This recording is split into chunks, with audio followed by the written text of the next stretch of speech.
G'day, haven't posted anything for a while, so here's a quick video on my Mychron setup and how I can use Mychron between karts. Might be of use to some of you if you're racing multiple karts or racing in multiple classes.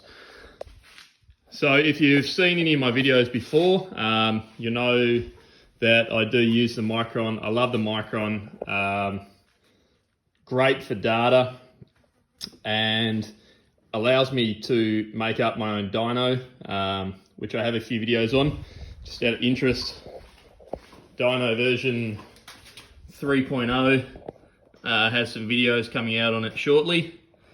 But the Mychron system is essentially what allows me to run that dyno with no other computing. So everything to get the power readings you need uses the Mychron. So the AIM stuff is really good.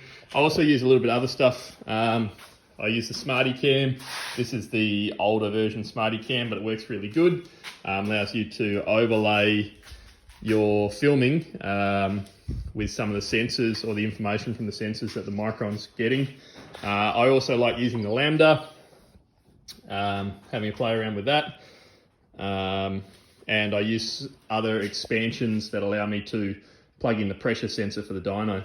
So the issue with Mychron can be that while this stuff is really awesome, I'm just scratching the surface of what it can be used for, but it's really awesome. It is very expensive. So if you're going to run multiple karts, you've got to come up with a way that you can switch your Mychron gear between them quickly and easily, because otherwise you're going to have to shell out for multiples of the same thing, which in my opinion doesn't really make sense. So this is my X30 kart, which I run in 125, ran it in unrestricted for the first time last meeting. And this is the KT100 that I'll be running this week when we have a KT100 memorial race. So this doesn't get used much, but I still want to use my Mychron gear. So I've got this set up that basically the Mychron can switch between the two karts. First, you just need to work out what stays with the kart and what goes. So in this case, we've got our Lambda sensor that stays on the KT. We've got our cylinder head temperature sensor that stays on the KT. Our RPM lead stays on the KT. So that stuff is all loomed up and basically terminates at plugs on the steering column. Lambda plug, cylinder head temperature and RPM. And that all stays there. So it's the same on the X30. It's got its own Lambda sensor that stays with the kart. It's got its own, in this case, water temp sensor that stays with the kart. Its own RPM lead that stays with the kart. Everything else transfers between the two. So the way I've done it is the steering wheel transfers. So you just unplug those ones. I've already loosened them. So that's your leads off your steering wheel. That can go straight onto the KT kart. We're good at doing this stuff with one hand. I use the AIM steering wheel. Fits the Mychron really good. And it's a little wider in diameter. So I found using it for the first time I really liked the fact that it was a little bit wider. The only other thing we unplug is we unplug our Lambda sensor, the Lambda sensor that stays on the X30, and now we can take off the entire NASA panel, which is where the rest of the Mychron gear lives. So you can probably see in here, we've got the Smarty camera controller mounted there.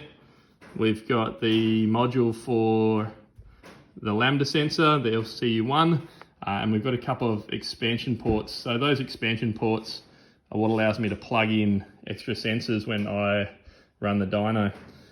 Everything is self-contained, so this is a little bit heavier than normal. So you do have to make sure when you mount it, it's nice and tight, otherwise it'll rock around all over the place.